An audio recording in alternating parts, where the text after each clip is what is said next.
क्योंकि आज नया टॉपिक है एक प्रकाशिक तंतु। उसमें का डायग्राम एक बोर्ड में आता है, तो आपको एक डायग्राम सीखना है, कैसे बनेगा बताते हैं। देखिए आज मुलायम प्रकाशिक तंत्र ऑप्टिकल इंस्ट्रूमेंट्स में आपको पढ़ाएंगे कंपाउंड माइक्रोस्कोप। पहली बार देखिए माइक्रोस्कोप क्या होता है। माइक्रोस्कोप का काम होता है कि पास स्थित छोटी वस्तु को, यानी पास स्थित छोटी वस्तु को क्या करता है, ये बड़ा करता है, ठीक ना। पास में छोटी वस्तु होगी इसको क्या करेगा, बड़ा करेगा, ठीक। इसमें देखिए आपको पता होना चाहिए कि सूक्ष्मदर्शी दो प्रकार का होता है। सूक्ष्मदर्शी कितने प्रकार का होता है, दो प्रकार का। एक आपका सरल सूक्ष्मदर्शी है और एक आपका कौन सा है, संयुक्त सूक्ष्मदर्शी। सरल सूक्ष्मदर्शी आप लोग देख रहे हो ज्योमेट्री बॉक्स में किस तरीके का निकलता है, गोल गोल। तो ज्योमेट्री बॉक्स खरीदते हैं हम लोग, तो एक गोल गोल निकलता है, वो होता है सरल सूक्ष्मदर्शी, ठीक। और संयुक्त सूक्ष्मदर्शी आपको पढ़ाएंगे। इसमें देखिए दो कंडीशन है, जब अंतिम प्रतिबिंब स्पष्ट दृष्टि की न्यूनतम दूरी पर हो, ठीक है ना। ठीक है, तो इसमें क्या होगा, ध्यान रखिए, इसमें पहला लेंस होगा वो छोटा होगा। पहला लेंस क्या होगा, छोटा होगा, इस तरीके का देखिए ध्यान से, ठीक। तो ये ठीक। अब इधर देखिए, इधर एक इसकी फोकस दूरी होगी f4 और इधर एक फोकस दूरी क्या होगी f4 2 f4, ठीक ना। ध्यान सुनिए, अब देखिए हम लोग बस जो 2 f4 10 f4 के बीच रखेंगे, इस तरीके की वस्तु खड़ी होगी, ठीक ना। देखिए ध्यान से, तो यहाँ पे किरण जाएगी और जो ये यहाँ से जाएगी f4 डैश से जाएगी, ठीक। आपने एक कंडीशन पढ़ी होगी कि f1 और 2f1 के बीच वस्तु होगी तो उसका प्रतिबिंब जब बनेगा 2f2 और अनंत के बीच होता है, ठीक। एक प्रकाश किरण यहाँ जाएगी इस तरीके से, हम मान लेंगे यहाँ पे कहीं 2f4 डैश था, ठीक। तो यहाँ पे इसका प्रतिबिंब बना, क्लियर। अगर ये AB है तो क्या हो जाएगा आपका A डैश B डैश। ये कौन सा लेंस है, ये आपका अभिदृश्यक लेंस है। कौन सा लेंस है, अभिदृश्यक लेंस।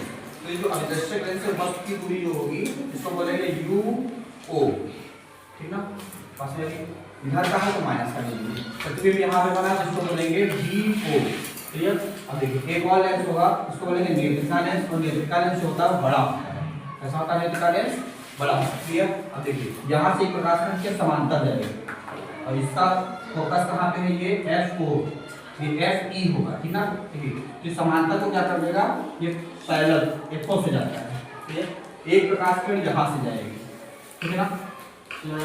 और दोनों हम लोग क्या करेंगे, नेत्रिका लेंस को इस प्रकार घुमाते हैं कि जो ये प्रतिबिंब है, ये इसके द्वारा जो बना प्रतिबिंब है वो अभिदृश्यक लेंस से जो बना प्रतिबिंब है वो नेत्रिका लेंस के प्रथम फोकस यानी FE और इसके बीच में बना था, ठीक। अब क्या होगा, इसको पीछे बढ़ाएंगे, आपको पता होगा कि क्यों सेट करते हैं, क्योंकि आपको पता हो कि लेंस और इसके प्रथम फोकस के बीच जो वस्तु होती है उसका प्रतिबिंब जो होता है वो आभासी वस्तु से बड़ा होता है, इसलिए इसको ऐसा सेट किया है, ठीक। क्योंकि इसको इस प्रकार से घुमाएंगे कि इसका प्रतिबिंब जो होना चाहिए वो लेंस और इसके प्रथम फोकस के बीच में हो, तभी आभासी इसका प्रतिबिंब मिलेगा और वस्तु से बड़ा मिलेगा। इसको इस तरीके का मिलाएंगे, इसको डॉट डॉट कर देंगे, ठीक है ना। तो इसको हम लोग क्या बोलेंगे, इसको हम लोग बोलेंगे BE, क्योंकि नेत्रिका लेंस है, इसको DB बोलते हैं, ठीक। अब ये हमारा क्या हो जाएगा, ये हमारा हो जाएगा UE, ठीक। इस तरीके से इसमें आवर्धन क्षमता मिलाएंगे तो m बराबर आएगा -V0/U0 1 + D/T, क्लियर। इसमें अगर लंबाई निकालेंगे सूक्ष्मदर्शी की, ये दोनों को जोड़ देंगे तो क्या हो जाएगा V0 + U। इतना बना लीजिए आप लोग, ये इंपॉर्टेंट है, ठीक है ना। देखिए अभी आपको पिछले वीडियो बताया था हमने संयुक्त सूक्ष्मदर्शी, यौगिक सूक्ष्मदर्शी। तो इसमें पहली कंडीशन है जो अंतिम प्रतिबिंब कहाँ पे बनेगा, अनंत पे बनेगा। दूसरी कंडीशन है जो अंतिम प्रतिबिंब स्पष्ट कहाँ पे बनेगा, अनंत पे बनेगा। और पहली कंडीशन क्या थी, जब अंतिम प्रतिबिंब स्पष्ट दृष्टि की न्यूनतम दूरी पे बनेगा। इसमें कुछ नहीं करना, देखिए हमने जो पहला चित्र बनाया था उसमें देखिए ध्यान से हमने इसको इस प्रकार सेट किया था कि इसके द्वारा जो प्रतिबिंब है वो लेंस और इसके प्रथम फोकस के बीच में हो। इस बार क्या करेंगे, इसको इस प्रकार से, इसको नेत्रिका लेंस को सेट करिए, नेत्रिका लेंस इसको इस प्रकार से सेट करेंगे कि जो ये प्रतिबिंब हो ये कहाँ बने, इसके फोकस पर बने, इसके नेत्रिका लेंस के फोकस पे बने, इसके द्वारा बना। तो क्या होगा, ये जो होगा ये रेखाएं नीचे इसको काटेंगी नहीं, और ध्यान से इसकी रेखाएं ये काटेंगी नहीं, ठीक है। प्रतिबिंब कहाँ बन जाएगा, अनंत पे बन जाएगा। हम क्या कह रहे हैं, इस बार का अनंत में क्या होगा, इसके द्वारा जो प्रतिबिंब होगा इसके फोकस पे बनना चाहिए, क्लियर।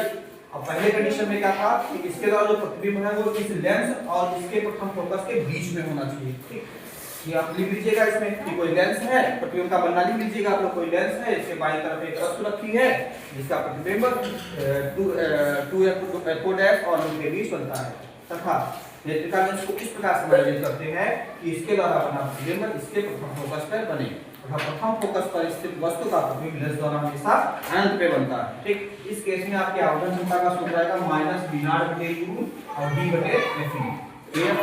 और यहाँ पे क्या है v0 प्लस रेफी। थोड़ा सा अंतर था, उसमें था v0 प्लस u था, इसमें स्पर्शदर्शी न्यूटन दूरी है। यहाँ पे कितना ये आएगा आपका, उसमें क्या था आपका v0/u0 1 प्लस d/fe था। ठीक, इसमें ठीक है, इसमें खाली इतना हट जाता है, इसमें अनंत वाला, ये अनंत का सूत्र है और इसका डेरिवेशन भी होता है, लेकिन आप अभी इतने तैयार करिए एग्जाम के टाइम में। ठीक है, बाकी आगे बताएंगे।